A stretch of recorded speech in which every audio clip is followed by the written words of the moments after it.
او یو حدیث سے ډیر ناشنا دی امام حاکم رحم الله راوړی واورئ ښه یعنی زه تاسو ته دا وایم زمونږ دی پیغمبر صلی الله علیه وسلم حدیث کې دا راځي په خپله وی هر خبره چې تاسو جنت ته نږدې کوي ما راته بیان کړې ده او هر خبره چې تاسو جهنم ته نږدې کوي هغه مې راته هم بیان کړې ده چې ځان ترې لرې ساتئ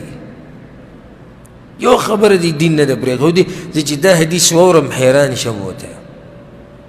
حدیث کې څه دي وګوته کېدی وی تاسو به د یهودو نصاراو او د غیر مسلمو په لار ځئ لازم به ځئ وی پیغمبر صلی الله علیه وسلم وی حتی لو ان احدهم دې ته غوږ کېدی جامع امرأته في الطريق لفعلتموه کچرته په دې انګریزانو کې او په دې هندوانو کې او په دې یهودو نصاراو کې چا چېرته د خپلې ښځې سره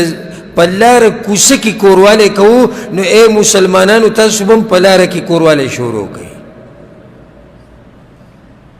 دا زما د پیغمبر صلی الله علیه وسلم خبره د هغوی شکلونو ته وګوره د هغوی ویښتو ته وګوره زمونږ د ځوانانو ویښتو ته وګوره د هغوی امیلونه په غاړو کې پراته دي د دوی هم پراته دي د هغوی هغه ویلنټاینز ډے دی یو بل چې څوک په چا میني هغه جنۍ له ګفټونه وړي جنۍ هلک له راوړي دا زمونږ مسلمانانو هم شروع کړی دی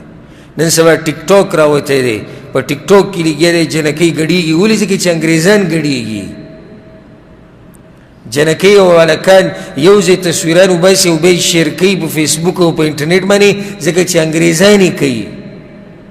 شعر و شاعري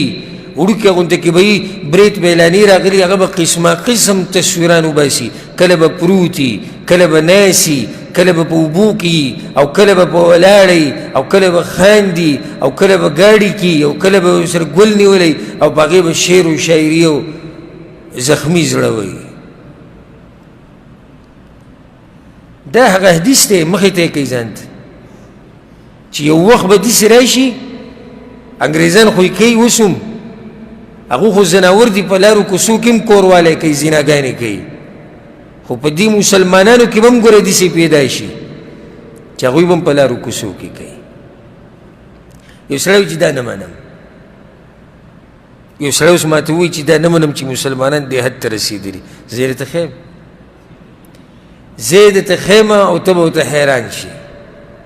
دا دې پښتنو دا ډمان چې دي دا فلمونه چې جوړوي دا مسلمانان دي که نه دي دا هلک او جنۍ چې ګډېږي په لارو کوڅو کې ګډېږي که نه ګډېږي نور تاسو څه وایي پیغمبر صلی الله علیه وسلم وایي که چېرته انګریزانو په لاره کوڅه کې کوروالی وکړو تاسو به هم کوئ مسلمانانو کې به داسې چې هغه به په دوی پسې روان دا ډمان چې په دې لارو کوڅو کې ګډېږي او دا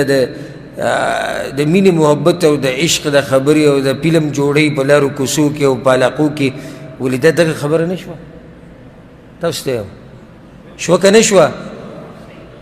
ایمان به دې په خپل پیغمبر صلی الله علیه وسلم باندې ډېر شي چې هغه څنګه حقیقي خبرې بیان کړي دي او هغه رښتینی پیغمبر و ځکه چې کومه خبره چې هغه کړې ده هماغه شان شوې ده نو د زنانو دا فتنه دا لویه فتنه ده لویه فتنه ځکه پیغمبر صلی الله علیه وسلم څه وایي وایي بني اسرائیل چې تباه شوي د چا د لاسه تباه شوي د زنانو د لاسه او تاسو باندې هم لویه فتنه زنانه وي